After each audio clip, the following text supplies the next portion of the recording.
أعوذ بالله من الشيطان الرجيم. بسم الله الرحمن الرحيم.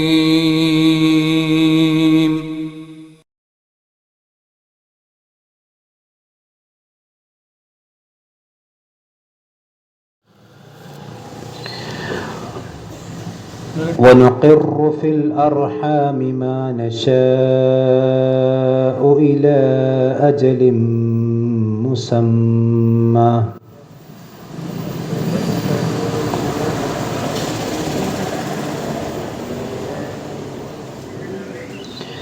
ونقر في الأرحام ما نشاء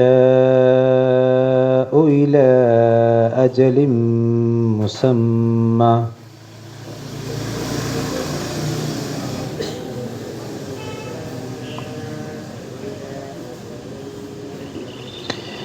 إلى أجل مسمى ثم نخرجكم طفلا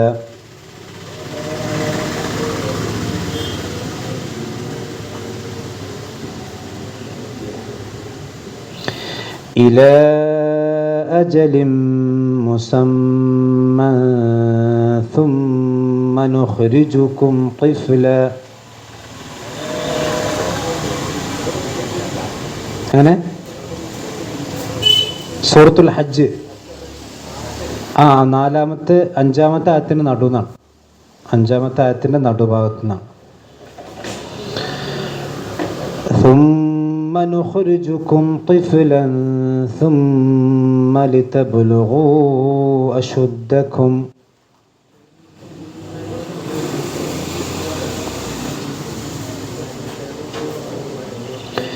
ثم نخرجكم طفلا ثم لتبلغوا أشدكم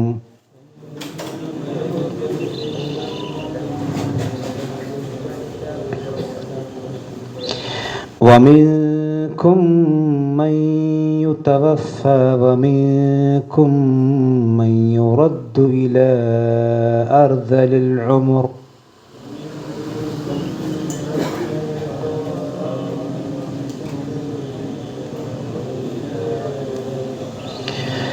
ومنكم من يتوفى ومنكم من يرد إلى أرذل العمر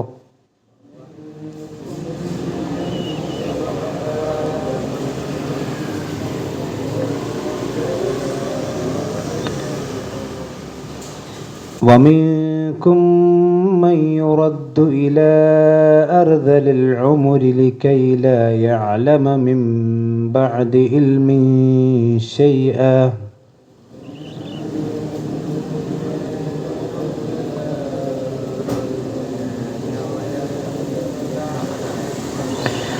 ومنكم من يرد إلى أرذل العمر لكي لا يعلم من بعد علم شيئا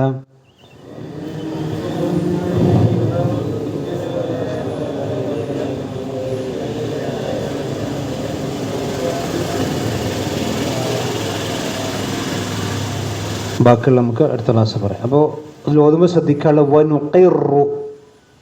വനുഖിറു ഫിൽ അർഹാം, ഖാഫാണ്. വനുഖിറു, ഖാഫിന് കെസറാണ്. വനുഖിറു ഫിൽ അർഹാമി, എന്നാണ് അർഹാമി, ഹ ആണ് അർഹാമി. പിന്നെ മാനശാ, അവിടെ മുത്തസിലാണ്. മാനശാഉ, അവിടെ 5 6 ഹർക്കത്ത് നീട്ടാം. അതുപോലെ തന്നെ അടുത്ത മുൻഫസ് ഇലാ അജലിൻ, അപ്പം മാനശാഉ ഇലാ അജലിൻ, അവിടെ അജലിൻ മുസമ്മൻ, അവിടെ ലാമിൻ്റെ തൻവീനുണ്ട് അജലിൻ.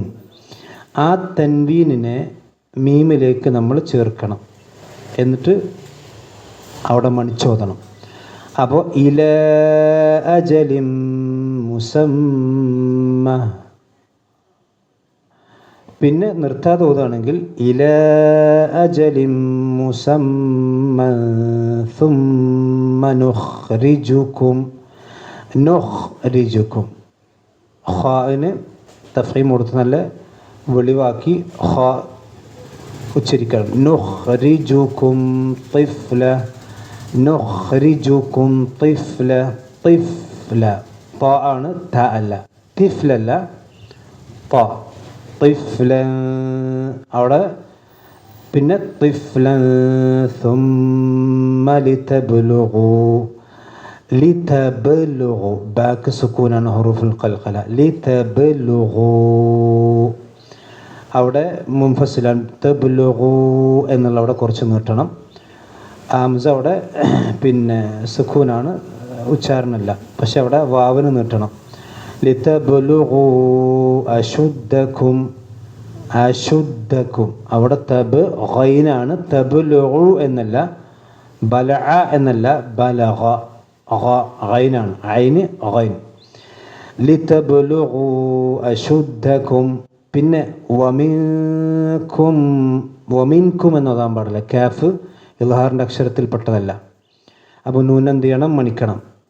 വമിൻകും, പിന്നെ വമിൻകും എന്നതിന് ശേഷം മീം തന്നെയാണ് വരുന്നത്, മൻ. ആദ്യത്തെ മീമിന് സുക്കൂനാണ്, രണ്ടാമത്തെ മീമിന് ഫതഹുണ്ട്. ആദ്യത്തേതിന് രണ്ടാമത്തേക്ക് ഇദ്ഗാം ബിഗുന്ന. അപ്പം വമിൻകും മൈ. പിന്നെ നൂനു സാക്കിനത്താണ്. ആ നൂനു സാക്കിനത്തായ നൂനിനെ ഉച്ചരിക്കാൻ പാടില്ല, അവിടെ ഇഖ്ഫാ ചെയ്യണം. എന്ന് പറഞ്ഞാൽ അതിന് ഉച്ചാരണമില്ലാതെയാക്കണം, അതാണ് പറഞ്ഞത് അവിടെ വേണ്ടത്. അപ്പോൾ വമീക്കും മൻ യുത്തവഫ എന്ന് ഓതാൻ പാടില്ല, ആ നൂനൻ ഇഖ്ഫാ ചെയ്യണം. വമീക്കും മൈ യുത്തവഫ, മൻ യുത്തവഫ എന്നല്ല, മൈ യുത്തവഫ. അവിടെ മൈ, ആ നൂൻ്റെ അതവിടെ യായിൽ വരണം, ചെറിയൊരു മണിക്കൽ. മൈ യുതവഫ വമിൻകും.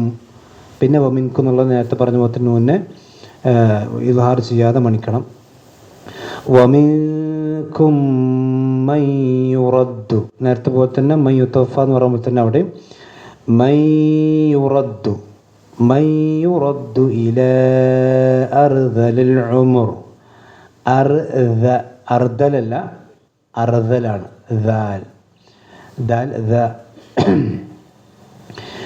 ഉമറാണ്, ഉംറല്ല, ഉംർ വേറുണ്ട്, ഇവിടെ ഉമറാണ്. അർദലിൽ ഉമരി ലകൈ ലാ യഅലമ മിൻ ബഅദി ഇൽമിൻ ശൈഅ. മിൻ ബഅദി അവിടെ സാക്കിനത്തായ നൂന് ശേഷം ബാ വന്നു. സാക്കിനത്തായ നൂന് ശേഷം ബാ വന്നാൽ ആ നൂനെ മീമാക്കി മറിക്കണം. അപ്പോൾ മിൻ ബഅദി ഇൽമിൻ ശൈഅ.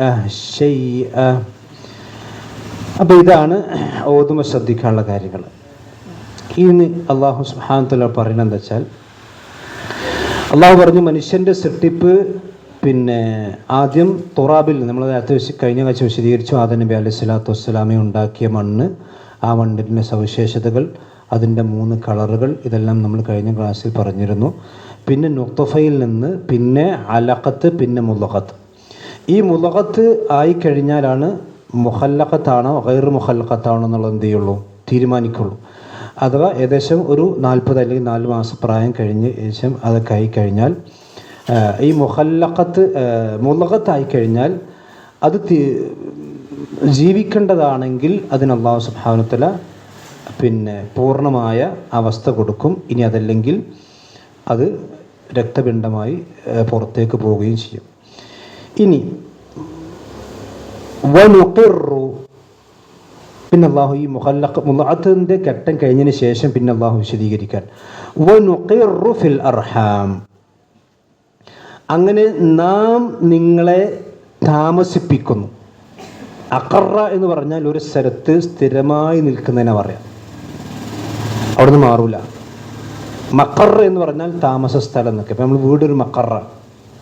അപ്പോൾ നുഖിറു എന്ന് പറഞ്ഞാൽ നാം അവനെ താമസിപ്പിക്കുന്നു, അല്ലെങ്കിൽ നാം അവനെ സ്ഥിരമാക്കുന്നു. ആരെ? ഈ ഗർഭത്തിലിരിക്കുന്ന കുഞ്ഞിന്. അപ്പോൾ ഒരു ഗർഭത്തിൽ വളർന്നുകൊണ്ടിരിക്കുന്ന ഒരു കുഞ്ഞിന് സ്ഥിരതാമസമാക്കാൻ അല്ലെങ്കിൽ താമസിക്കാൻ പറ്റിയ സ്ഥലം എവിടെയാണ്? ഉമ്മയുടെ ഉദരത്തിൽ, ഫിൽ അർഹാം. വനുഖിറു ഫിൽ അർഹാം. അർഹാം എന്ന് പറഞ്ഞാൽ അതിൻ്റെ അർത്ഥം എന്താണ്? ഗർഭപാത്രം, അൽ ഗർഭാശയം. സ്ത്രീയുടെ ഗർഭാശയത്തിനാണ് അർഹാം എന്ന് പറയാം. യഥാർത്ഥത്തിൽ ഈ പദം പറയുമ്പോൾ നമ്മൾ ചില കാര്യങ്ങൾ ചിന്തിക്കേണ്ടതുണ്ട്. ഒന്ന്, അല്ലാഹു സുബ്ഹാനഹു വ തആല അവൻ്റെ റഹ്മാൻ അല്ലെങ്കിൽ അവൻ്റെ ചില പേരുകൾ, റഹിം, റഹിമ എന്ന് പറഞ്ഞാൽ എന്താണ്? കരുണ ചെയ്തു എന്നർത്ഥം. റഹിമ എന്ന് പറഞ്ഞാൽ കരുണ ചെയ്തു. റഹം എന്ന് പറഞ്ഞാൽ കുടുംബ ബന്ധത്തിന് പറയാം. റഹം എന്ന് പറഞ്ഞാൽ എന്താ? കുടുംബ ബന്ധം. അപ്പോൾ ഈ കുടുംബ ബന്ധത്തിന് അല്ലാഹു സുബ്ഹാനഹു വ തആല പ്രയോഗിച്ചിരിക്കുന്ന അതിൻ്റെ അതേ പ്രയോഗം തന്നെയാണ് ഗർഭപാത്രത്തിനും അല്ലാഹു പ്രയോഗിച്ചിരിക്കുന്നത്. അപ്പോൾ ഒരു മനുഷ്യനെ സംബന്ധിച്ചിടത്തോളം അവൻ്റെ ജീവിതത്തിൽ ഒന്നാമത്തെ മഖർ ഏതാണ്? അവൻ്റെ ഒന്നാമത്തെ അവൻ്റെ വീട് ഏതാ? ഉമ്മാൻ്റെ ഗർഭാശയം. അപ്പോൾ ഈ ഗർഭാശയവുമായി കൊണ്ട് ബന്ധപ്പെട്ടതാണ് നമ്മുടെ കുടുംബ ബന്ധം എന്ന് പറഞ്ഞത്. അതുകൊണ്ടാണ് സിലത്തുർ റഹിം, കുടുംബ ബന്ധം ചേർത്തുന്നതിന് എന്താ പറയുക? റഹിം ചേർത്ത് എന്ന് പറഞ്ഞാൽ ഗർഭാശയത്തിലൂടെ ഉണ്ടാകുന്ന ബന്ധം. അതാണ് ശരിക്കും കുടുംബബന്ധം എന്ന് പറഞ്ഞത് അല്ലേ? അതായത് ഒരു പുരുഷ ബീജം പോയി അണ്ടമായി സംയോജിച്ച് നിൽക്കുന്ന എവിടെയാണ്? പിന്നെ ഇഖ്റാർ എവിടെയാണ്? ഗർഭാശയമാണല്ലോ. അപ്പം ആ ഗർഭാശയത്തിൽ നിന്നാണ് ഒരു കുഞ്ഞുണ്ടാകുന്നത്. ആ കുഞ്ഞിൽ നിന്നാണ് കുടുംബം ഉണ്ടാകുന്നത്.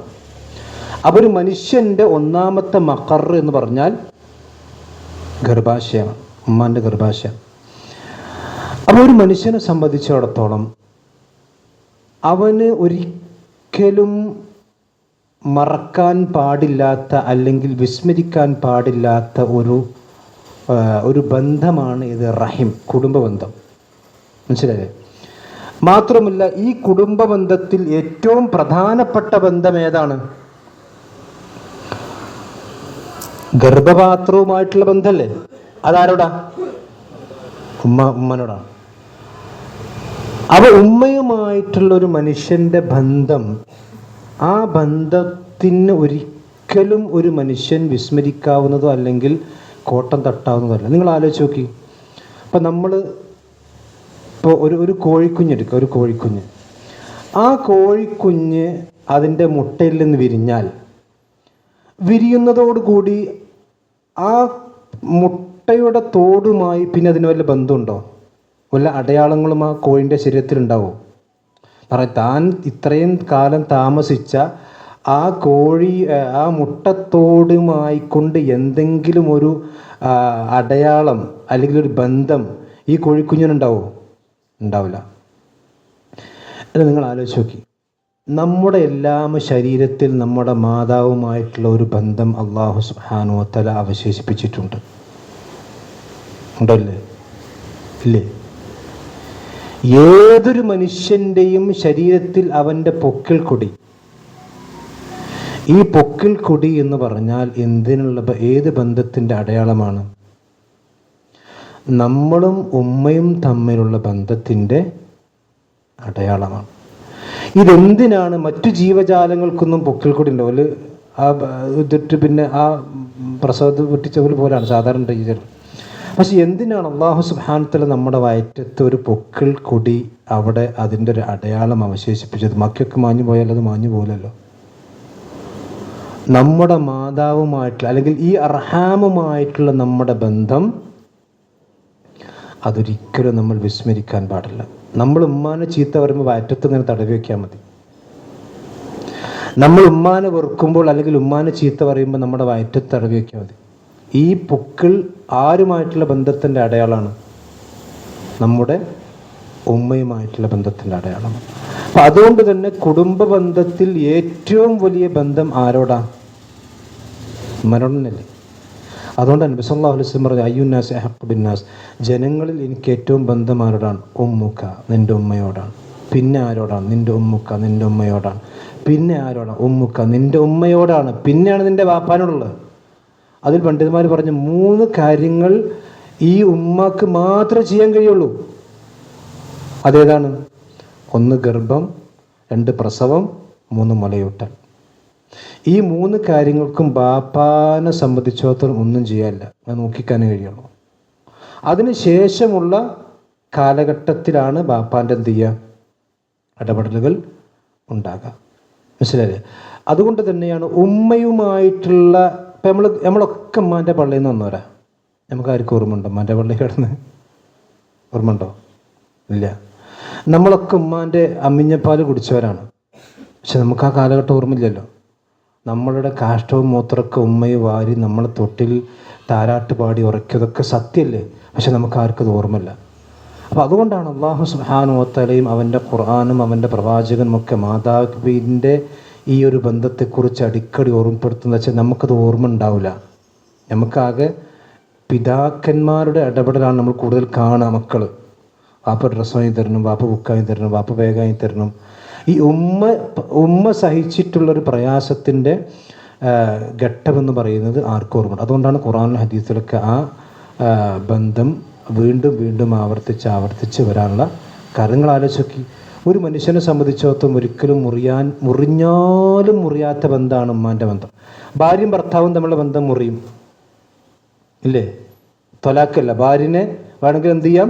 ത്വലാഖ് ചെല്ലാം. ഒരു ഭർത്താവിനെ വേണമെങ്കിൽ ഒരു പെണ്ണിന് ഖുൽഅ നടത്താം. എങ്ങനെ നടത്താം? ഖുൽഅ നടത്താം. ഈ ഖുൽഅ നടത്താൻ എങ്ങനെ? അതിപ്പോൾ നമ്മുടെ നാട്ടിലിപ്പോൾ ഒരു പുതിയ നിയമം വന്നിട്ടുണ്ട്. അതായത് പെണ്ണിന് ഇസ്ലാമിലെ ഖുൽഅ എങ്ങനെ വെച്ചാൽ ഭർത്താവിനോട് ത്വലാഖ് ആവശ്യപ്പെടുക പെണ്ണ്. മനസ്സിലായില്ലേ? അങ്ങനെ ഭർത്താവ് തലാഖ് ചെല്ലുക, മഹർ തിരിച്ചു കൊടുത്തിട്ട് ഭർത്താവിനോട് തലാഖ് ആവശ്യം. അത് ഇസ്ലാമിൽ ഖുൽഅ കേട്ടോ. ഇപ്പം നമ്മുടെ നാട്ടിൽ കോടതി പെണ്ണൊരു വക്കീലിൻ്റെ അടുത്ത് ചെന്നിട്ട് എനിക്കെൻ്റെ ഭർത്താവിനെ വേണ്ട പറഞ്ഞാൽ കോടതി ഖുൽഅ തരും. അത് ഇസ്ലാമിക ഖുൽഅ അല്ല. ആ ഖുൽഅ കൊണ്ടൊരു പെണ്ണിന് വേറെ അല്ലാണ്ട് കല്യാണം കഴിക്കാനും പാടില്ല കേട്ടോ. അത് വേറെ വിഷയം. അപ്പം ഞാൻ പറഞ്ഞത് വെച്ചാൽ ഒരു ഭർത്താവിന് വേണമെങ്കിൽ ഭാര്യയെയും ഭാര്യയ്ക്ക് വേണമെങ്കിൽ ഭർത്താവിനെയും ത്വലാഖ് ചെല്ലാം. പക്ഷേ ഒരു ഉമ്മാനെ ത്വലാഖ് ചെല്ലാൻ പറ്റുമോ? ഒരു മനുഷ്യനെ സംബന്ധിച്ചിടത്തോളം അവൻ്റെ ഏത് കാലഘട്ടത്തിലും മരിച്ചാലും അവൻ്റെ ശരീരത്തിൽ നിന്ന് മാറാത്ത ആ ബന്ധം, അതാണ് ശരിക്കും അർഹാം എന്ന് പറഞ്ഞത്. ഈ ബന്ധത്തെ അല്ലാഹു സുബ്ഹാനഹു വ തആല ഓർമ്മപ്പെടുത്താണ്. വനുഖിറു ഫിൽ അർഹാം, നാം നിങ്ങളെ അർഹാമിൽ താമസിപ്പിച്ചു, മാ നശാഉ, നാം ഉദ്ദേശിക്കുന്ന അത്ര കാലം. അപ്പോൾ ഒരു മനുഷ്യൻ്റെ ഗർഭകാലം എന്ന് പറയുന്നത് ആരാ തീരുമാനിക്കുക? അല്ലാഹു തീരുമാനിക്കുക. ഒരു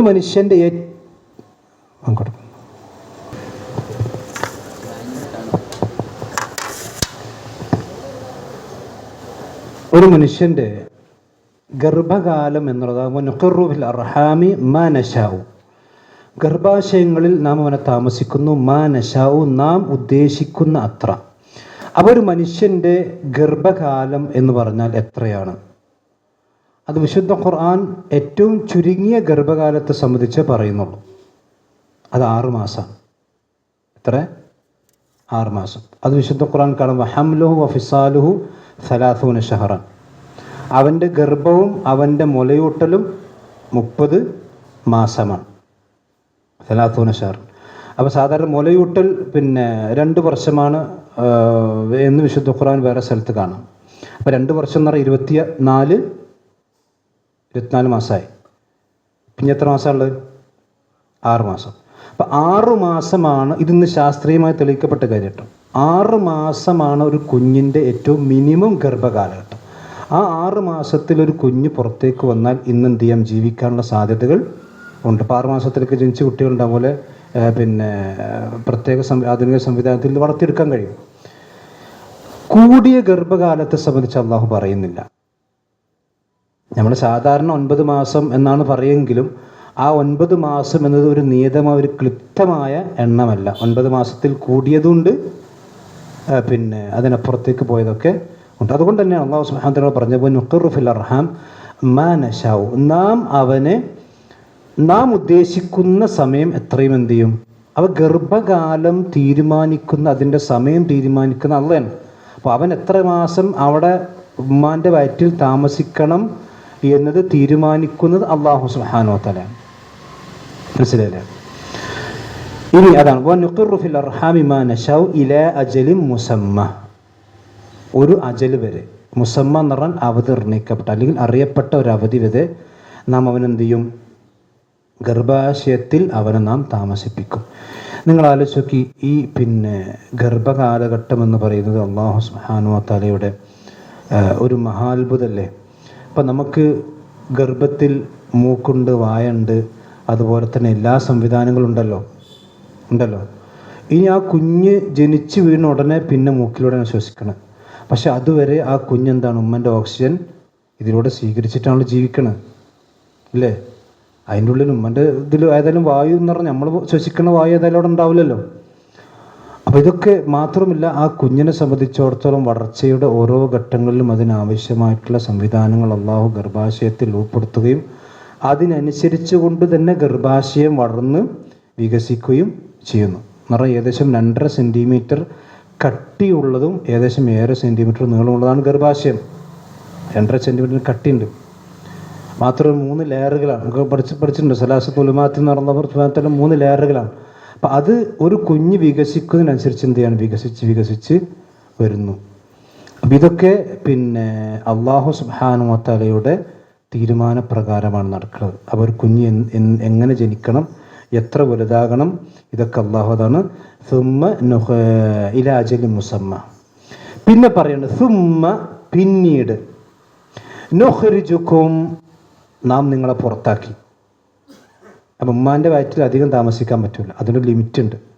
പിന്നെ സുമ്മ നുഖ്രിജുക്കും തിഫ്ലൻ, പിന്നെ ഒരു തിഫ്ലായിക്കൊണ്ട് നാം നിങ്ങളെ പുറത്തേക്ക് കൊണ്ടുവന്നു.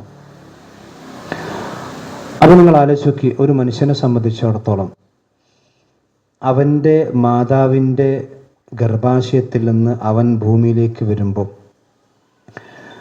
അവൻ്റെ ശരീരത്തിൽ ഏകദേശം അവന് ആവശ്യമായിട്ടുള്ള എല്ലാ കാര്യങ്ങളും ഉണ്ടാകും. പക്ഷേ എല്ലാ കാര്യങ്ങളും അതിൻ്റെ പൂർണ്ണ രൂപത്തിൽ പ്രവർത്തനം തുടങ്ങിയിട്ടുണ്ടാവില്ല.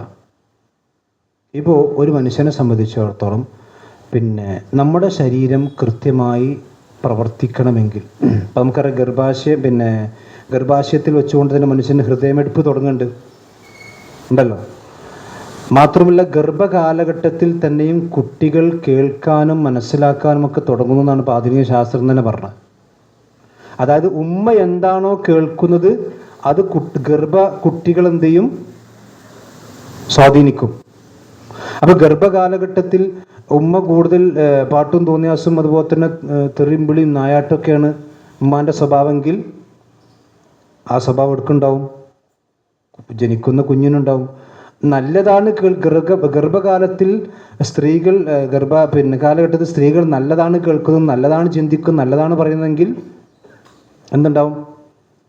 ഇപ്പം ഇതിങ്ങനെ ചിന്തിച്ച് നോക്കിയെങ്കിൽ ഉമ്മ നല്ലത് തിന്നാൽ ആ നല്ലത് കുട്ടിക്ക് ഏതായാലും സ്വാധീനിക്കുമല്ലോ അല്ലേ?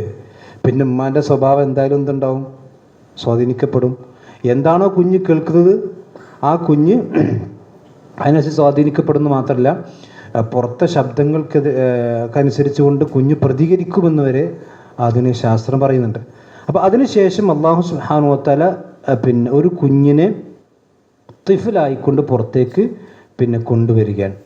അപ്പോൾ ഇതിൽ നമ്മൾ മനസ്സിലാക്കേണ്ടതെന്ന് വെച്ചാൽ, അപ്പോൾ മനുഷ്യ ശരീരത്തെ സംബന്ധിച്ചുള്ള സംഗതികൾ പറഞ്ഞ ഒരു മനുഷ്യൻ്റെ ശരീരം പ്രവർത്തിക്കണമെങ്കിൽ ഏകദേശം 9 വ്യവസ്ഥകൾ വേണമെന്നാണ്. ഇപ്പം നമ്മളൊക്കെ ഇരിക്കണ്ടല്ലോ ഇവിടെ, അൽഹംദുലില്ലാഹ്.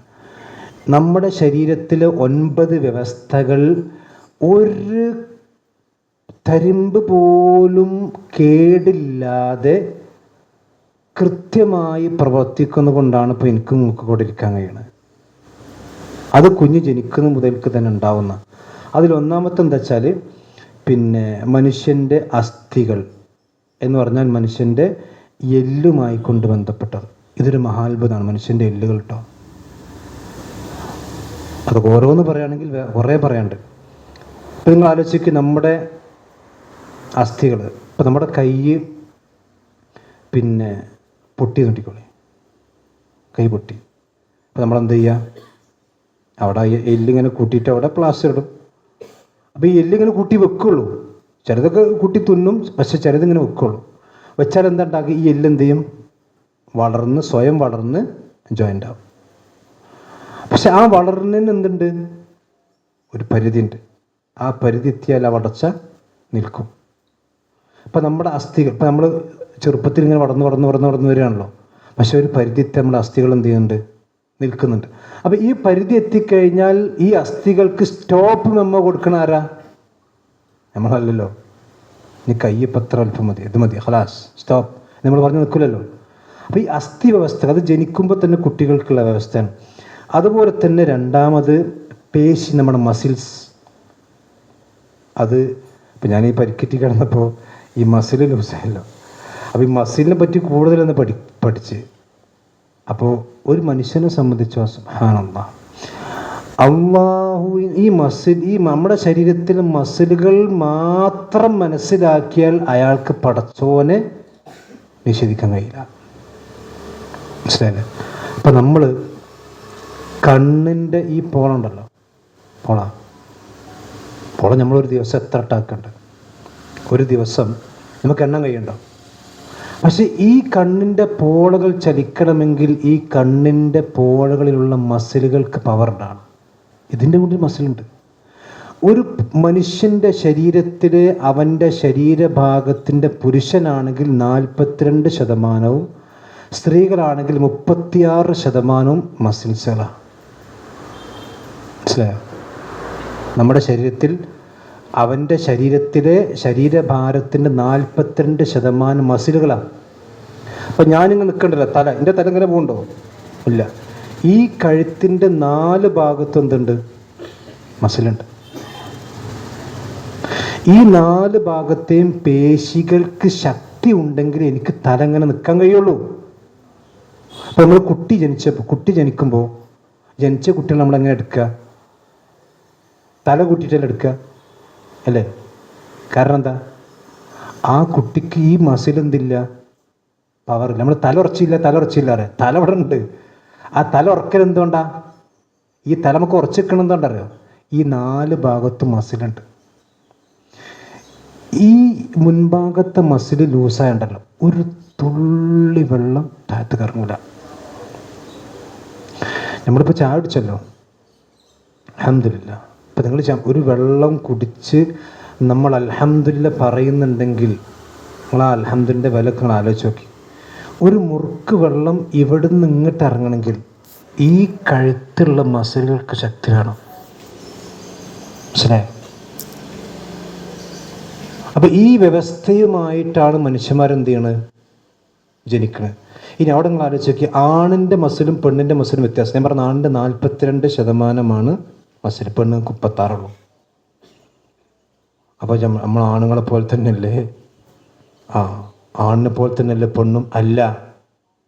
വലൈസ ദക്കറു കല്ലുൻസാ എന്ന് അള്ളാഹ് പറഞ്ഞിട്ടുണ്ടെങ്കിൽ ആണും പെണ്ണും അടിമുടി വ്യത്യാസമുണ്ട്, എല്ലിൽ വ്യത്യാസമുണ്ട്, മസിലിൽ വ്യത്യാസമുണ്ട്. ആണുങ്ങളെ മസിൽ എന്തുണ്ടാവില്ല, പെണ്ണുങ്ങൾക്ക് ഉണ്ടാവില്ല. അതുകൊണ്ട് പെണ്ണുങ്ങൾക്ക് അത്ര മസിൽ മതി, ആണുങ്ങൾക്ക് അത്ര മസിൽ പോരാ. അവർക്ക് അധ്വാനിക്കേണ്ടതാണ്, കുറച്ചും കൂടി ആരോഗ്യം ഉണ്ടാവും. മനസ്സിലായില്ലേ? അപ്പോൾ അതാണ് രണ്ടാമത്തെ അവസ്ഥ. ഇനി മൂന്നാമത്തെ എന്താ അറിയോ, മൂന്നാമത്തെ നാഡീ വ്യവസ്ഥ. നമ്മുടെ ഞരമ്പുകളുണ്ടല്ലോ, ഈ ഞരമ്പുകൾ ഇവിടെ ഇപ്പോൾ ഒരു കണ്ണ്, നമ്മുടെ കണ്ണിൻ്റെ ഉള്ളിൽ തന്നെയുള്ള നാഡി ഞരമ്പുകളുണ്ട്. ഇതൊന്നും ഒരു മനുഷ്യനെ സംബന്ധിച്ചിടത്തോളം ഒരിക്കലും ചിന്തിക്കാനും കണ്ടെത്താനും കഴിയാത്തത്. അതുപോലെ തന്നെ ദഹന വ്യവസ്ഥ. നമ്മുടെ ഭക്ഷണം കഴിക്കണ്ടല്ലോ, ഭക്ഷണം കഴിക്കുന്നത് നമ്മുടെ കുടലുകളിലേക്ക് എത്തിയത് ദഹിപ്പിക്കാനുള്ള വ്യവസ്ഥ ഉണ്ട്. അതുപോലെ തന്നെ ശ്വസന വ്യവസ്ഥ, ശ്വസിക്കുമ്പോഴാണ്. അതുപോലെ രക്തചംക്രമണ വ്യവസ്ഥ, അതുപോലെ തന്നെ അന്തസ്രാവ വ്യവസ്ഥ, മൂത്രവ്യവസ്ഥ. വെള്ളം കുടിച്ചിട്ട് മൂത്രം പോകണമല്ലോ, മൂത്രമായിട്ട്. അപ്പോൾ ഈ നല്ല ചുവന്ന ചായ കുടിച്ചാലും പോകുമ്പോൾ ചുവന്ന മൂത്രമായിട്ടാണ് പോണത്. ലോകത്ത് മനുഷ്യ കിഡ്നി പോലെ വസ്തുക്കൾ അരിച്ചെടുക്കുന്ന മറ്റൊരു അരിപ്പയും മനുഷ്യന്മാർ ഇതുവരെ കണ്ടെത്തിയിട്ടില്ല. അപ്പോൾ ഈ 9 വ്യവസ്ഥകളും ഒരു മനുഷ്യൻ, അതാണ് സുമ്മനുഹരുജുക്കും ത്വഫ്ല. ഈ 9 വ്യവസ്ഥയുമായി കൊണ്ടാണ് ഒരു മനുഷ്യൻ്റെ കുഞ്ഞിനെ അള്ളാഹു ഭൂമിയിലേക്ക് കണ്ടുവിടുന്നത്. മനസ്സിലായോ?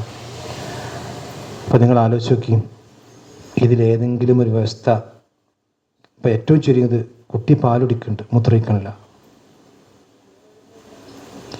അതുപോലെ തന്നെ നമ്മുടെ ഉള്ളിലെ എന്താ പറയുക രക്തക്കൊയലുകൾക്കുള്ള പ്രശ്നം, ഈ എന്താ പറയുക അസ്ഥികൾക്കുള്ള പ്രശ്നം, ഇതൊക്കെ ഏതെങ്കിലും ഒന്ന് കേട് വന്നു കഴിഞ്ഞാൽ ഒരു മനുഷ്യനെ സംബന്ധിച്ചിടത്തോളം ഇതൊന്നും പരിഹരിക്കാൻ അവനൊരിക്കലും സാധിക്കുകയില്ല. അപ്പോൾ അതാണ് ശരിക്കും സുമ്മ നഖ്റുജുക്കും ത്വഫ്ല എന്ന് പറഞ്ഞു. നിങ്ങളെ ഒരു കുഞ്ഞായി അള്ളാഹു സുബ്ഹാനഹു വ തആല ഭൂമിയിലേക്കാണ് പറഞ്ഞേക്കാൻ. അപ്പോൾ നമ്മൾ ശരിക്കും ആലോചിച്ച് ഇതൊന്നും നമ്മൾ നിയന്ത്രിക്കുക. അതാണ് സുമ്മ നഖ്റുജുക്കും എന്ന് പറഞ്ഞാൽ നാം നിങ്ങളെ പുറത്താക്കിയിരിക്കുന്നു ത്വഫ്ല, ഒരു കുഞ്ഞായി. അപ്പോൾ യഥാർത്ഥത്തിൽ നമ്മുടെ ശരീരത്തിലുള്ള ഒന്നും നമ്മുടേതല്ല, നമ്മുടെ നിയന്ത്രണത്തിലുമുള്ളതല്ല. സുമ്മ ലിതബ്ലുഗു അശുദ്ധക്കും, പിന്നെ നിങ്ങളെ ശക്തിയുള്ളവരാക്കി അള്ളാഹു സുബ്ഹാനഹു വ തആല മാറ്റുകയാണ്. അപ്പോൾ ഈ 9 വ്യവസ്ഥകൾക്കും അള്ളാഹു ശക്തി കൊടുക്കണം. മസിലുകൾക്ക് ശക്തി വന്നു, ബുദ്ധിശക്തി വന്നു, കാഴ്ചകൾ വന്നു, എല്ലാത്തിനും ശക്തി കൂട്ടി വരണം. അതാണ് ഒരു മനുഷ്യൻ്റെ കുഞ്ഞ് ജനിച്ച് അവസാനം ഏകദേശം അവൻ്റെ പ്രായപൂർത്തി കഴിഞ്ഞ് പിന്നെ യുവത്വം കഴിഞ്ഞ് ഒരു 40 വയസ്സ് വരെ അവൻ വളർന്നുകൊണ്ടിരിക്കുകയാണ്. 40 വയസ്സ് കഴിഞ്ഞാൽ പിന്നെന്താ ഉണ്ടാകുക? ثم جعل من بعد قوة ضعفا شيبة ضعفا. പിന്നെ 40 വയസ്സ് കഴിഞ്ഞാൽ അള്ളാഹു സുബ്ഹാനഹു വ തആല പറയാണ് നിങ്ങൾക്ക് ഷെയ്ബത്ത് ഉണ്ടാവും. ഷെയ്ബത്ത് എന്ന് പറഞ്ഞാൽ നര. ഈ നര അതുപോലെ തന്നെ ളഅഫൻ, ഈ നര വന്നു കഴിഞ്ഞാൽ പിന്നെന്തായി? നമ്മുടെ ആ ശക്തിയിൽ നിന്ന് പിന്നീട് നമ്മൾ ദൗർബല്യത്തേക്കാണ് പോകുക. അതുകൊണ്ടാണ് ഈ കണ്ണിയൻ ഡോക്ടറെ മുട്ടുവേദന കേട്ട് ചെന്നാലേ ഒരാദ്യം വയസ്സ് വെക്കുന്ന 40 കഴിഞ്ഞാൽ പിന്നെ നോക്കണ്ട അറിയാം. കാരണം 40 കഴിഞ്ഞാൽ പിന്നെ നമ്മുടെ വളർച്ച നിന്നു. പിന്നെ നമ്മൾ റിവേഴ്സിക്കാണ് പോകണം. പിന്നെ നമ്മുടെ മുന്നോട്ടല്ല നമ്മൾ വളർച്ച, പിന്നെ എവിടേക്കാണ്? ബാക്കിക്ക് പോയി. അപ്പം ഈ സുമ്മൽ തബ്ലുഗു, പിന്നീട് നിങ്ങൾ എത്തിച്ചേരും അശുദ്ധക്കും, നിങ്ങൾക്ക് ഏറ്റവും ശക്തിയുള്ള ഘട്ടം. അതാണ് ശരിക്കും യുവത്വ ഘട്ടം എന്ന് പറഞ്ഞത്. അത് ആണിനുണ്ടാവും പെണ്ണിനുണ്ടാവും. നമ്മൾ രക്തത്തിളപ്പിൻ്റെ ഘട്ടം എന്നൊക്കെ പറയില്ലേ. അപ്പം ആ ഘട്ടത്തിൽ എത്തുമ്പോൾ ഒരു മനുഷ്യനെ സംബന്ധിച്ചിടത്തോളം അത് അള്ളാഹിൻ്റെ വലിയൊരു നിഅമത്താണ്. അങ്ങനെ ആ ഘട്ടത്തിലേക്ക് നിങ്ങൾ എത്തിക്കും. പക്ഷേ എല്ലാവരും അത് എത്തിക്കോളുന്നില്ല. വമിൻകും മൻ യുതവഫ, ചില ആളുകൾ അതിൻ്റെ മുമ്പെന്ത് ചെയ്യും? നാം മരിപ്പിക്കും. ഈ ആയത്ത് നമ്മൾ ശരിക്കും യുവാക്കൾ ശ്രദ്ധിച്ചോളൂ. വമിൻകും മൻ യുതവഫ, നമ്മളെ ചെറുപ്പക്കാരൊക്കെ ധാരണ എന്താ?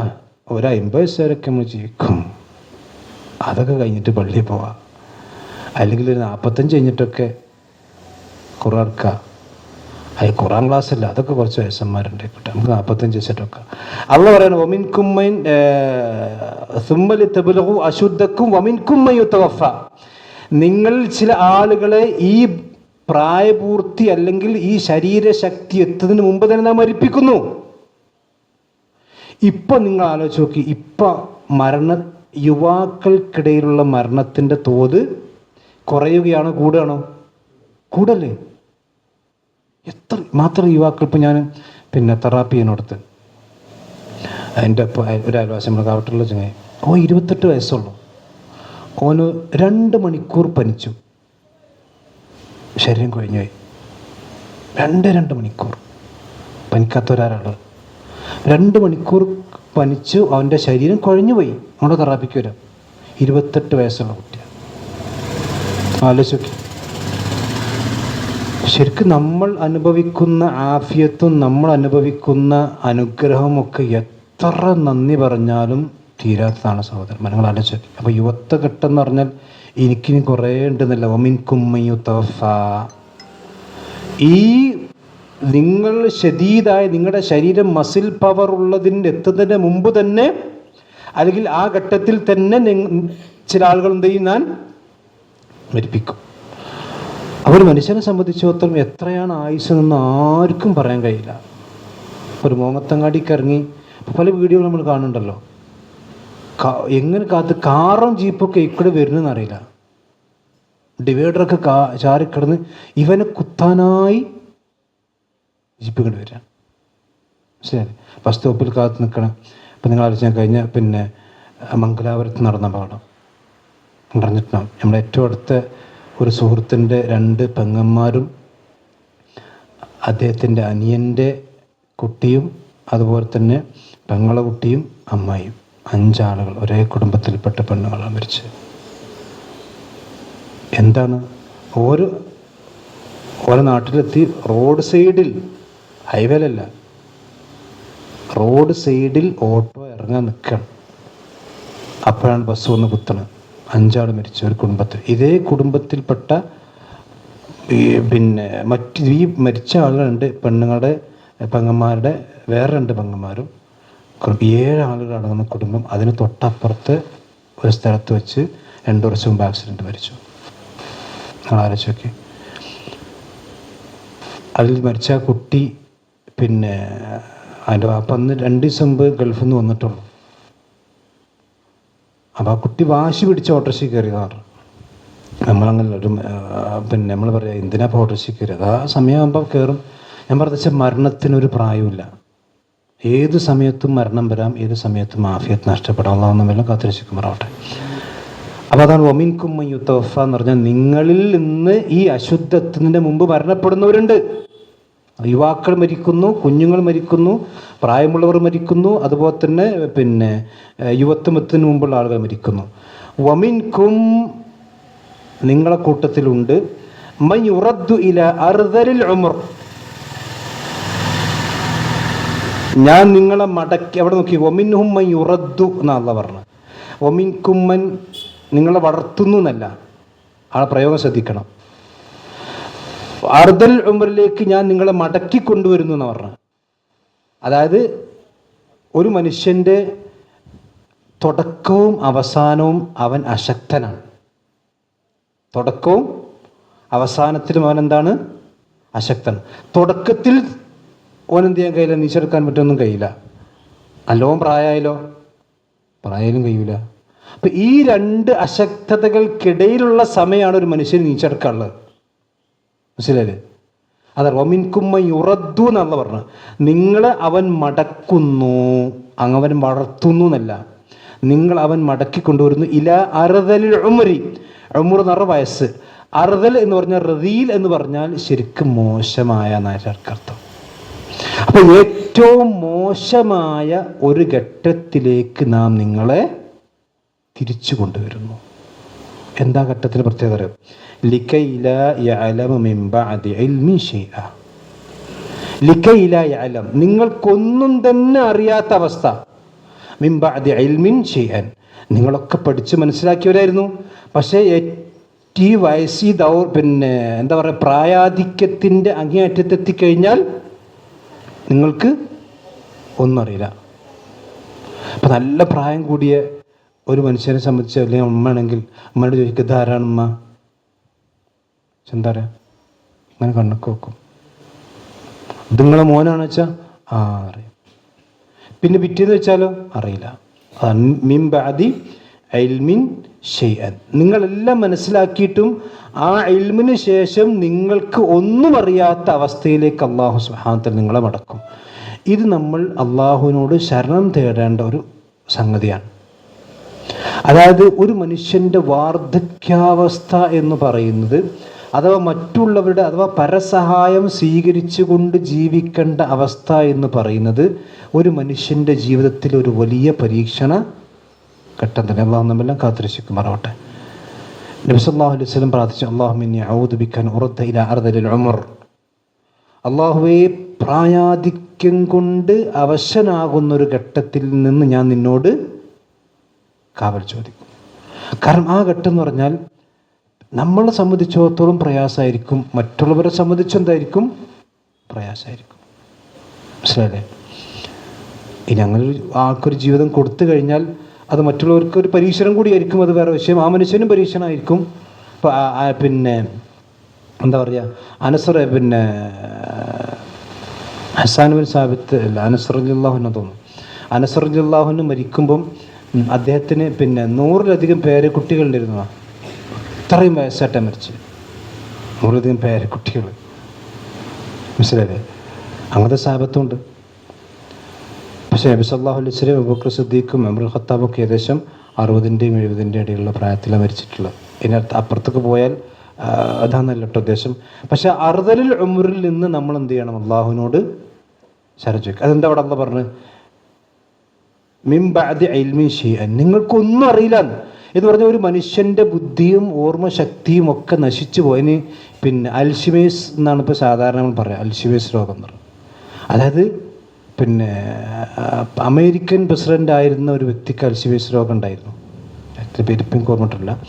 അദ്ദേഹം താൻ അമേരിക്കൻ പ്രസിഡൻ്റ് ആയിരുന്നു എന്ന കാര്യം പോലും അദ്ദേഹത്തിന് എന്തറിയില്ല, ഓർമ്മയില്ല. മനസ്സിലായില്ലേ? ഒരു മനുഷ്യനെ സംബന്ധിച്ചിടത്തോളം അത്തരം ഒരവസ്ഥ എന്ന് പറഞ്ഞ ഒരു പരീക്ഷണത്തിന് ഘട്ടമാണ്. അപ്പം അങ്ങനെയും ചില മനുഷ്യന്മാരുണ്ട്. എന്നാൽ അതേ സമയത്ത് നിങ്ങളിൽ ആരോഗ്യത്തോടു കൂടി ജീവിക്കുന്ന ആളുകളുമുണ്ട്, അതിന് മുമ്പ് മരണപ്പെട്ടു പോകുന്ന ആളുകളും ഉണ്ട്. അപ്പോൾ ഇതൊരു മനുഷ്യൻ്റെ പിന്നെ ജീവിതത്തിൻ്റെ ഘട്ടമാണ്. ഗർഭാശയത്തിൽ നിന്ന് തുടങ്ങി പിന്നീട് പുറത്തേക്ക് വന്നു, പിന്നീട് ഭൂമിയിൽ ജീവിച്ചു, പിന്നീട് വീണ്ടും പൂർവ്വസ്ഥയിലേക്ക് തന്നെ വരാം. ഇതിപ്പോൾ എന്തിനാണ് അള്ളാഹ് തെളിവ് ഉദ്ധരിച്ചത്? അതായത് ഒന്നുമില്ലായ്മയിൽ നിന്ന് അള്ളാഹു നിങ്ങളെ സൃഷ്ടിച്ചു കൊണ്ടുവന്ന് വീണ്ടും ആ മണ്ണിലേക്ക് തന്നെ എന്ത് ചെയ്യണം? അടക്കാണ്. എന്നിട്ട് ഈ മണ്ണിൽ നിന്ന് രണ്ടാമത് പുനരുജ്ജീവിപ്പിക്കാൻ. അപ്പോൾ ഇവിടെ യാ അയ്യുഹന്നാസു ഇൻ കുൻതും ഫീ റൈബിൻ മിനൽ ബഅസ് എന്നല്ലേ? ഖിയാമത്ത് നാളിനെ സംബന്ധിച്ച്, പുനരുജ്ജീവനത്തെ സംബന്ധിച്ച് നിങ്ങൾക്ക് സംശയമുണ്ടെങ്കിൽ ആ സംശയം നിങ്ങളുടെ ശരീരത്തിലേക്ക് തന്നെ നോക്കിക്കോ. നിങ്ങളിവിടെ 20 വയസ്സുള്ള ആൾ 21 മുമ്പ് എവിടെ ഇരുന്നു? ഒന്നുമില്ല. അള്ളാഹ് ഉണ്ടാക്കിയില്ലേ? അള്ളാഹ് ഉണ്ടാക്കി ഇങ്ങനെ വളർത്തിക്കൊണ്ടുവന്ന് വീണ്ടും അവനങ്ങനെ താഴ്ത്തി കൊണ്ടുവന്നു. അള്ളാഹ് ഉണ്ടാക്കും. അപ്പോൾ ഒരു തെളിവാണ്. ഒരു മനുഷ്യൻ്റെ സൃഷ്ടിപ്പ് ഉദാഹരിച്ചു കൊണ്ടാണ് ഒരു മനുഷ്യനെ സംബന്ധിച്ചിടത്തോളം ഖിയാമത്ത് നാൾ ഉണ്ടെന്നും ഖിയാമത്ത് നാളിന് ശേഷം ഒരു ജീവിതമുണ്ട് എന്നതും അല്ലാഹു സുബ്ഹാനഹു വ തആല മനുഷ്യ ശരീരത്തെ സംബന്ധിച്ചും മനുഷ്യൻ്റെ സൃഷ്ടിപ്പിനെ സംബന്ധിച്ചും പഠിപ്പിച്ചുകൊണ്ടാണ് അള്ളാഹു അവിടെ പറഞ്ഞത്. ഇത് രണ്ടാമത്തെ തെളിവാണ് ഇവിടെ പറഞ്ഞത്. അപ്പോൾ ഒന്നാമത്തെ തെളിവ് ശക്തിയായ തെളിവാണ്. കാരണം ഒരു മനുഷ്യനെ സംബന്ധിച്ച് അവൻ ഇല്ലായ്മയിൽ നിന്ന് ഉണ്ടായി വീണ്ടും അവനെ ശക്തിയുള്ളവനാക്കി, വീണ്ടും അവനെ ദൗർബല്യമുള്ളവനാക്കി മണ്ണിലേക്ക് തന്നെ അള്ളാഹ് മടക്കി ആ മണ്ണിൽ ഉണ്ടാവുന്നവനെ ജീവിപ്പിക്കും. അപ്പം ഇല്ലായ്മയിൽ നിന്ന് ഉണ്ടാക്കാൻ അള്ളാഹ്ക്ക് കഴിയുമെങ്കിൽ ഈ മരിച്ചതിന് ശേഷം ജീവിപ്പിക്കാൻ എന്ത് ചെയ്യും? അള്ളാഹ്ക്ക് കഴിയും. അതാണ് ഒരു പോയിന്റ്. നിങ്ങളിവിടെ ഇല്ലായിരുന്നു, പിന്നെ അള്ളാഹ് കൂടെ ഉണ്ടാക്കിയില്ലേ? അതുപോലെ നിങ്ങൾ രണ്ടാമതും ജീവിപ്പിക്കാൻ അള്ളാഹു സുബ്ഹാനഹു വ തആലക്ക് കഴിയും. ഇനി രണ്ടാമത്തെ തെളിവ് എന്താണ്? വതറൽ അർള, ഭൂമിയെ നിനക്ക് കാണാം. ഇതാണ് ഒന്നാമത്തെ തെളിവ്. ഭൂമിയെ നിനക്ക് കാണാം. അപ്പോൾ മനുഷ്യൻ്റെ ശരീരത്തിലുള്ള തെളിവുകളെ സംബന്ധിച്ചാണ് പറഞ്ഞത്. ഇനി വതറൽ അർള, ഭൂമിയെ നിനക്ക് കാണാം. ഹാമിദത്തൻ, ഹാമിദത്ത് എന്ന് പറഞ്ഞിട്ടുണ്ടെങ്കിൽ തരിശായി കിടക്കുന്ന ഭൂമി, അതാണ് ഹാമിദത്ത് എന്ന് പറഞ്ഞത്. അതായത് പച്ചപ്പില്ലാത്ത, ഒരു സംഗതിയും വളർച്ചയില്ലാത്ത, വരണ്ട് കിടക്കുന്ന ഭൂമിയെ നിനക്ക് കാണാം. പ്രത്യേകിച്ചും ഇപ്പം നമ്മുടെ നാട്ടിലെ സംബന്ധിച്ചിടത്തോളമൊക്കെ എന്താ വെച്ചാൽ അങ്ങനത്തെ ഭൂമികൾ കുറവായിരിക്കും. കാരണം നമ്മുടെ നാട്ടിൽ ഈ മഴയും കാര്യങ്ങളും അതുപോലെ തന്നെ നമ്മുടെ ഭൂമിയുടെ വ്യവസ്ഥയൊക്കെ. പക്ഷേ മരുഭൂമികളും അതുപോലെ തന്നെ മറ്റുള്ള പ്രദേശങ്ങളൊക്കെ, എന്നാലും നമ്മുടെ നാട്ടിൽ വരണ്ട ഭൂമികളൊക്കെ ഉണ്ടാവും. അപ്പം ആ ഭൂമിയെ നിനക്ക് കാണാം.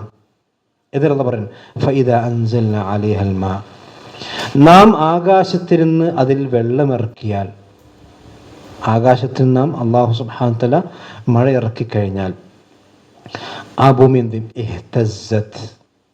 ഇഹ്തസ്സ എന്ന് പറഞ്ഞാൽ ഇളകുക എന്നർത്ഥം. അപ്പോൾ ഭൂമി എന്നിട്ട് ഇളകും. വറബത്ത്, എന്നിട്ട് ആ ഭൂമി ഫലഭൂയിഷ്ടമുള്ളതായി അതിൽ നിന്ന് മെല്ലെ മെല്ലെ മെല്ലെ മെല്ലെ ജീവജാലങ്ങൾ എന്ത് ചെയ്യും? വഅംബതത്, അതിൽ നിന്ന് അല്ലാഹു സുബ്ഹാനഹു വ തആല ആ ഭൂമി ഇതിൽ നിന്ന് നബാത്തുകൾ ഉണ്ടാക്കും. അപ്പോൾ ഇതിപ്പോൾ എങ്ങനെയാണ് മരിച്ചവരെ ജീവിപ്പിക്കാനുള്ള തെളിവാകുക? മരിച്ചവരെ ജീവിപ്പിക്കാൻ തെളിവാകുക ഇതേപോലെയാണ് ഖിയാമത്ത് നാൾ ഉണ്ടാകുക. ഖിയാമത്ത് നാൾ സംഭവിച്ചു കഴിഞ്ഞാൽ ഭൂമി എന്താവും? തരിശാക്കപ്പെടും. തരിശാക്കപ്പെടും എന്ന് പറഞ്ഞാൽ യൗമ തുബദ്ദൽ അർളു ഗൈറൽ അർളി വസ്സമാവാത്ത്, ഭൂമിയും ആകാശവും അല്ലാതെയാക്കപ്പെടുന്ന ദിവസമാണ്. എന്ന് പറഞ്ഞാൽ ഭൂമിൻ്റെ ഷേപ്പ് മാറും, ആകാശത്തിൻ്റെ ഷേപ്പ് മാറും. എന്നിട്ട് ഈ ഭൂമിയിലാണ് മനുഷ്യന്മാരുണ്ടാകുക. എല്ലാവരും ഈ മയ്യത്തുകൾ ഭൂമിയിലായിരിക്കും. എന്നൊരു ഹദീസിൽ കാണാം, അല്ലാഹു സുബ്ഹാനഹു വ തആല മഴ ഭൂമിയിലേക്ക് വർഷിപ്പിക്കും. മഴ ഭൂമിയിലേക്ക് വർഷിപ്പിക്കും.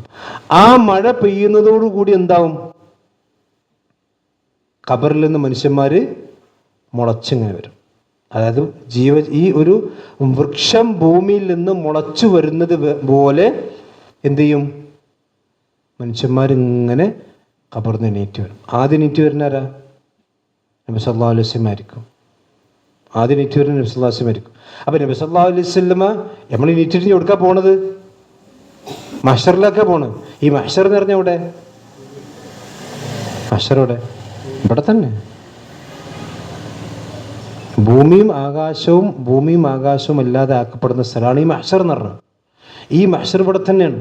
ഈ മഹ്ശറിലേക്ക് പക്ഷേ ആ സ്ഥലത്തേക്ക് മനുഷ്യന്മാർ കൂട്ടമായിട്ട് ഇങ്ങനെ സ്ഥലത്തേക്ക് ഇങ്ങനെ മാറി നിൽക്കും. അപ്പോൾ അതിൽ ആദ്യമായിക്കൊണ്ട് ഭൂമിയിൽ നിന്ന് പുറത്തേക്ക് പോകാൻ അവ്വലുവൻ യുൻഷഖ്വാനിൽ അർദ്, ഭൂമിയിൽ നിന്ന് ആദ്യമായിക്കൊണ്ട് ഖബറിൽ നിന്ന് എണീറ്റ് വരുന്ന റസൂലുള്ളാഹി സ്വല്ലല്ലാഹു അലൈഹി വസല്ലം ആയിരിക്കും. ആ റസൂലുള്ളാഹി സ്വല്ലല്ലാഹു അലൈഹി വസല്ലം എഴുന്നേറ്റ് വരുമ്പോൾ മൂസാ നബി അലൈഹി സ്വലാത്തു വസ്സലാം അവിടെ ഉണ്ടാവും. എവിടെ? അള്ളാഹുവിൻ്റെ അർശിൻ്റെ അടുത്ത്. ഇത് എപ്പോഴാണ് നബി സല്ലല്ലാഹു അലൈഹി വസല്ലം പറഞ്ഞത്? ഒരു ജൂതനും മുസ്ലിമും തമ്മിൽ പ്രശ്നമുണ്ടായി. അപ്പോൾ ജൂതൻ പറഞ്ഞ് പിന്നെ മൂസാ നബി അലൈഹി സ്വലാത്തു വസ്സലാമയാണ് മുഹമ്മദ് നബിയേക്കാൾ മെച്ചുള്ള ആൾക്കാർ. അതിൽ മുസ്ലിം ഒന്നാൾ കൊടുത്ത്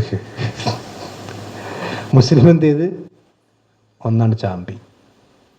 അവൻ്റെ ആ ഹീറത്താണ്. അതിൽ ജൂതൻ റസൂലുള്ളാഹിന്റെ അടുക്കൽ പരാതിയിട്ട് വന്ന്. കാരണം ജൂതന്മാർക്ക് റസൂലുള്ളാഹി സ്വല്ലല്ലാഹു അലൈഹി വസല്ലമിന്റെ അടുക്കൽ പരാതി പറഞ്ഞാൽ നീതി കിട്ടുന്നു.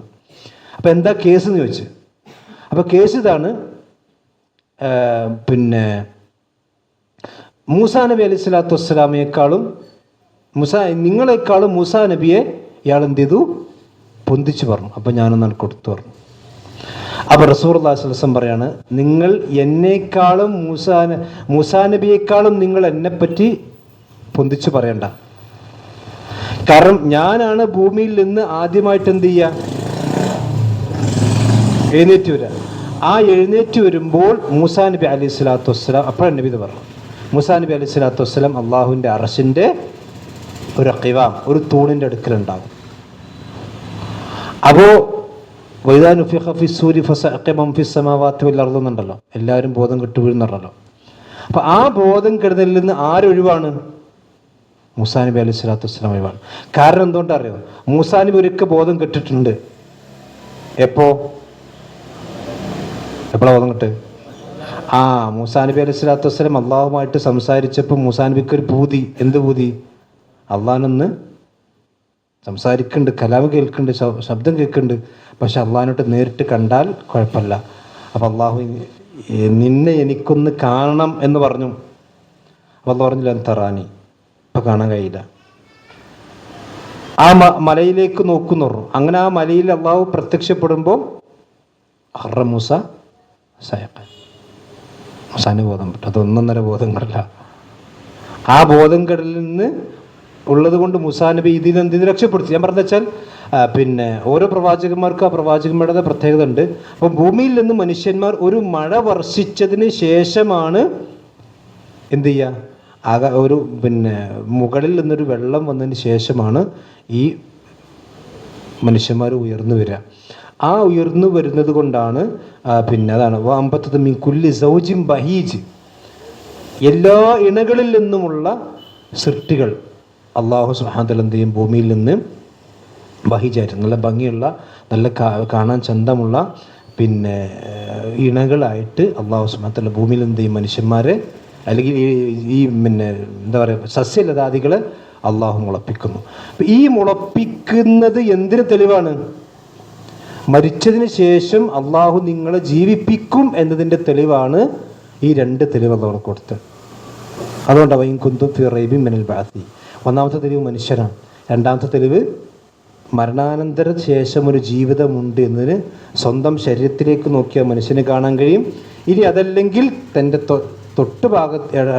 ചുറ്റുഭാഗത്തിലേക്ക് നോക്കിയാൽ ഈ സസ്യങ്ങളും മരങ്ങളും മുളച്ചു വരുന്ന നോക്കിയാലും നിനക്ക് ഖിയാമത്ത് നാൾ നിഷേധിക്കാൻ സാധിക്കുകയില്ല. ഇതാണ്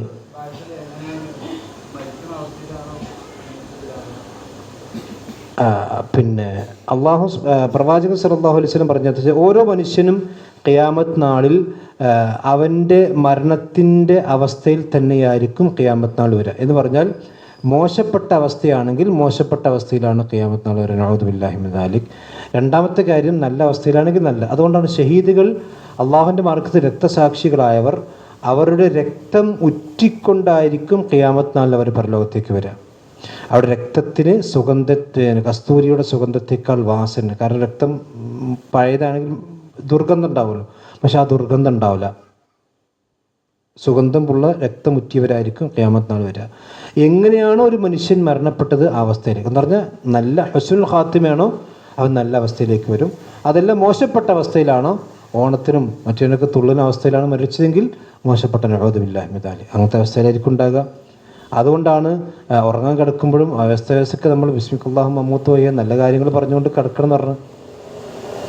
ഒരു എന്താ പറയുക, കച്ചവടത്തിൽ ഹറാമായിട്ടുള്ള കച്ചവടം നടത്തുന്ന മനുഷ്യനാണ് അയാൾ മരിച്ചു കഴിഞ്ഞാൽ നബി സല്ലല്ലാഹു അലൈഹി വസല്ലം പറയുന്നത് അവൻ്റെ മൂട്ടിൽ ഒരു കൊടി ഉണ്ടാവുന്ന, ഇവിടെ അവൻ്റെ വാലൊക്കെ നിൽക്കുന്ന സ്ഥലത്തൊരു കൊടി ഉണ്ടാവും.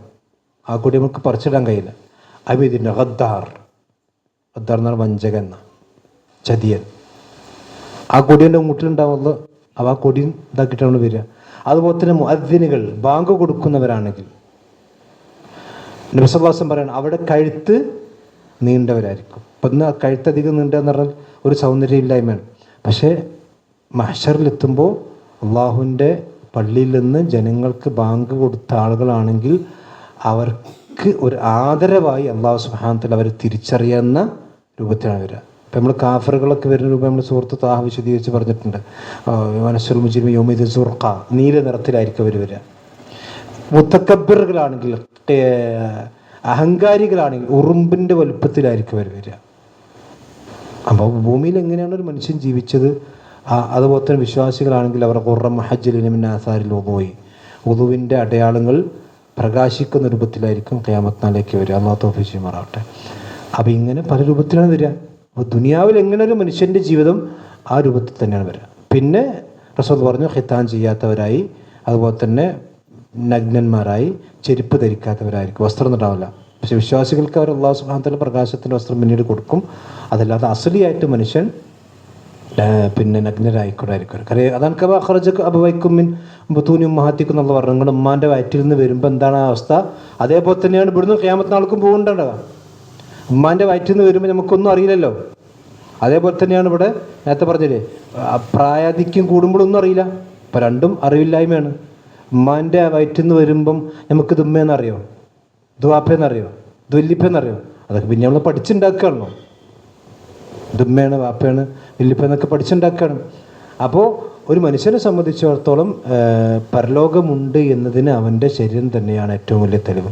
ഇനി മാത്രമല്ല, നിങ്ങൾ ആലോചിച്ച് നോക്കി, ഒരു കുഞ്ഞ് ജനിച്ച് വീണാൽ ആ കുഞ്ഞ് ജനിച്ച് വീഴുന്നത് ശുദ്ധ ഫിത്രത്തിലാണ് ആണല്ലോ. ഇപ്പോൾ ഒരു ചെടി മുളച്ച് വരുമ്പോൾ അതെത്ര സുന്ദരമായിരിക്കും ആ ചെടി അല്ലേ. പിന്നെയാണ് ആ ചെടിമേൽ എന്തു വരിക, പിന്നെ കുറേ കൃമികൾ വരും, കുറേ പുഴു വരും, മറ്റു വരും, എന്നിട്ട് അതിനെന്ത് ചെയ്യും, നശിപ്പിക്കും.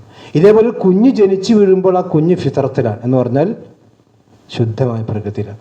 പിന്നെയാണ് അവൻ്റെ വ്യാപാരം, അവൻ്റെ സാഹചര്യങ്ങളൊക്കെയാണ് അവനെ നസ്രാണിയാക്കുന്നതും അവൻ്റെ മോശപ്പെട്ട അവസ്ഥയിലൊക്കെ പോകുന്നത് മാതാപിതാക്കളുടെ ഒരു പ്രേരണ നിമിത്തമാണ്. ഇതേപോലെ തന്നെ ഒരു ചെടി മുളച്ചു ഒരു നല്ല രസം ഉണ്ടാകും കാണാൻ. പിന്നെ കുറച്ച് കഴിഞ്ഞ് കാണാൻ വളരുമ്പം അതിന് കീടങ്ങളും മറ്റൊക്കെ ഒന്നതിനെ നാശമാക്കുന്ന അവസ്ഥ ഉണ്ടാകും. ഇതേപോലെ ഇതാണ് ഒരു മനുഷ്യൻ്റെ ഖിയാമത്ത് നാളുണ്ട് എന്നതിൻ്റെ അടയാളമായി അള്ളാഹു സുബ്ഹാനഹു വ തആല പഠിപ്പിച്ച കാര്യമാണ്. അതാണ് ഈ ആയത്തിൽ അള്ളാഹു സുബ്ഹാനഹു വ തആല പറഞ്ഞിട്ടുള്ളത്. അപ്പോൾ ഈ ആയത്ത് നമ്മൾ പഠിക്കേണ്ട പാഠം വെച്ചാൽ നമ്മുടെ ജീവിതത്തെ സംബന്ധിച്ചും നമ്മുടെ സൃഷ്ടിപ്പിനെ സംബന്ധിച്ചും നമ്മൾ ഒരിക്കലും അശ്രദ്ധരാകാൻ പാടില്ല. നമ്മൾ ഏത് സമയത്തും ഈ മണ്ണിലേക്ക് ചേരാനുള്ളവരാണ്, ഏത് സമയത്തും മരിക്കാനുള്ളവരാണ്. മരിച്ചു കഴിഞ്ഞാൽ പിന്നെ നമ്മുടെ രണ്ടാമത്തെ ജീവിതം ആരംഭിച്ചു കഴിഞ്ഞു. പിന്നെ നമുക്കിവിടെ അമലില്ല, പ്രവർത്തിക്കാനുള്ള സമയമില്ല. പ്രവർത്തിക്കാനുള്ള സമയം വളരെ കുറച്ച് സമയമുള്ളൂ. ആ കുറച്ച് സമയം, കിട്ടിയ സമയം പരീക്ഷ എഴുതുക. അതാണ് ശരിക്കും ഒരു ബുദ്ധിമാൻ ചെയ്യേണ്ടത്. കിട്ടിയ സമയത്ത് പരമാവധി മുതലാക്കുക. അതിന് ഇനി കുറച്ചുകൂടി കഴിയട്ടെ എന്ന് പറഞ്ഞാൽ നാളെ ഒമാ തദ്രി നഫ്സുൻ ബി അയ്യി അർദിൻ തമൂത്ത്, എവിടെ വെച്ചാണ് ഒരു മനുഷ്യൻ മരിക്കുക എന്നുള്ളത് ആർക്കും അറിയില്ല. മാതാ തക്സിബു ഗദൻ, നാളെ എന്താണ് ചെയ്യുക എന്നുള്ളത് ഒരു മനുഷ്യന് അറിയാൻ പറ്റില്ല. അപ്പോൾ എത്രയാണ് നമ്മുടെ ആയുസ് നമുക്ക് ആർക്കും അറിയില്ല. കിട്ടിയ ആയുസ് നല്ല രീതിയിൽ ചിലവഴിക്കുക. അള്ളാഹു തൗഫീഖ് ചെയ്യുമാറാവട്ടെ. അതാണ് ഈ ആയത്തിലുള്ള കാര്യങ്ങൾ. ബാക്കി കാര്യങ്ങൾ ഇൻഷാ അല്ലാഹ് പിന്നീട് വരുന്ന ക്ലാസ്സുകൾ നമുക്ക് വിശദീകരിക്കാം. ഏതായിരുന്നാലും അള്ളാഹുവിൻ്റെ സൃഷ്ടിപ്പിനെ സംബന്ധിച്ചും നമ്മുടെ അശക്തതകളെ സംബന്ധിച്ചൊക്കെ നമ്മളെപ്പോഴും ബോധം ഉണ്ടാകണം. മനുഷ്യനൊരിക്കലും കിബർ, അഹങ്കാരം എന്നുള്ളത് ഒരു മനുഷ്യനുണ്ടാകാൻ പാടില്ലാത്തതാണ്. അതൊരു മനുഷ്യനെ സംബന്ധിച്ചിടത്തോളം ഉണ്ടായിക്കഴിഞ്ഞാൽ അതേത് സമയത്തും അവനെ നശിപ്പിച്ച് കളയും എന്നുള്ളത് മനസ്സിലാക്കുക. നമ്മുടെ ഇപ്പൻ്റെ പെങ്ങളെ മരുമകൻ കഴിഞ്ഞ ബുധനാഴ്ച മരണപ്പെട്ടു. 54 വയസ്സായിരുന്നു. അല്ലാഹു സുബ്ഹാനഹു വ തആല അവർക്ക് പാപങ്ങൾ പുറത്തു കൊടുക്കുമാറാവട്ടെ. പെട്ടെന്നുള്ള മരണങ്ങൾ ഏതൊരു കുടുംബത്തെ സംബന്ധിച്ചിടത്തോളം നമ്മൾ സാധാരണ പെട്ടെന്ന് മരിക്കുക നമ്മൾ പറയലുണ്ട്. പക്ഷെ മരിക്കൽ പെട്ടെന്നല്ല, നമുക്കത് പെട്ടെന്നായി തോന്നാണ്. കാര്യം പെട്ടെന്ന് മരിക്കുക എന്ന് പറഞ്ഞിട്ടുണ്ടെങ്കിൽ ഓനെന്തോ പ്രായമാകാതെ മരിച്ചത്. എല്ലാവരും മരിക്കണം എന്ന് തന്നെയാണ്. പിന്നെ നമ്മൾ ജീവിതത്തിൽ ഇങ്ങനെ ജീവിച്ചുകൊണ്ടിരിക്കുന്നതിനിടയിൽ മരണം ആകസ്മികമായി സംഭവിക്കുന്ന അയാൾ ഏതൊരു മനുഷ്യനും തമൂത്തു നഫ്സു ഇല്ലാ ബിഇദ്നില്ലാ, അള്ളാഹിൻ്റെ അനുവാദം ഇല്ലാതെ ആരും ലോകത്തൊന്നും മരിക്കുന്നില്ല. അപ്പോൾ നമുക്കൊക്കെ മരിക്കേണ്ടവരാണ്. ഏത് സമയത്താണ് നമുക്കറിയില്ല. ഏതായിരുന്നാലും അള്ളാഹു സുബ്ഹാനഹു വ തആല മരണപ്പെട്ട സഹോദരൻ്റെ കുടുംബത്തിന് ആശ്വാസം നൽകുമാറാവട്ടെ. അദ്ദേഹത്തിന് ബർസഖി ജീവിതവും അള്ളാഹു സുബ്ഹാനഹു നന്നാക്കി കൊടുക്കുമാറാവട്ടെ. അതുപോലെ തന്നെ രോഗങ്ങൾ മൂലം കഷ്ടപ്പെടുന്ന ഒരുപാട് സഹോദരന്മാരുണ്ട്. അതുപോലെ തന്നെ മരണപ്പെട്ട ഒരുപാട് സഹോദരന്മാർ അള്ളാഹു സുബ്ഹാനഹു വ തആല അവർക്കെല്ലാം പാപങ്ങൾ പുറത്തു കൊടുക്കുമാറാവട്ടെ. പരീക്ഷണങ്ങളിൽ നിന്നും രോഗങ്ങളിൽ നിന്നും അതുപോലെ തന്നെ അപകടങ്ങളിൽ നിന്നും അള്ളാഹു നമ്മെ നമ്മുടെ കുടുംബത്തെയും കാത്തുരക്ഷിക്കുമാറാവട്ടെ. നമ്മളിൽ മരണപ്പെട്ടു പോയ നല്ലവരായ നമ്മുടെ മാതാപിതാക്കൾ, നമ്മുടെ കുടുംബങ്ങൾ അള്ളാഹു അവർക്കെല്ലാം സ്വർഗ്ഗം നൽകാതിരിക്കുമാറാവട്ടെ. അവരെ നമ്മെ നാളെ ജന്നാത്തുൽ ഫിർദൗസിൽ അള്ളാഹു ഒരുമിച്ച് വിട്ടുമാറാവട്ടെ. റബ്ബനാ ആതിനാ ഫിദ്ദുനിയാ ഹസനത വഫിൽ ആഖിറതി ഹസനത വഖിനാ അദാബന്നാർ. ആമീൻ ആമീൻ ബിറഹ്മതിക യാ അർഹമർ റഹീമീൻ. സുബ്ഹാനക്കല്ലാഹി വബിഹംദിക.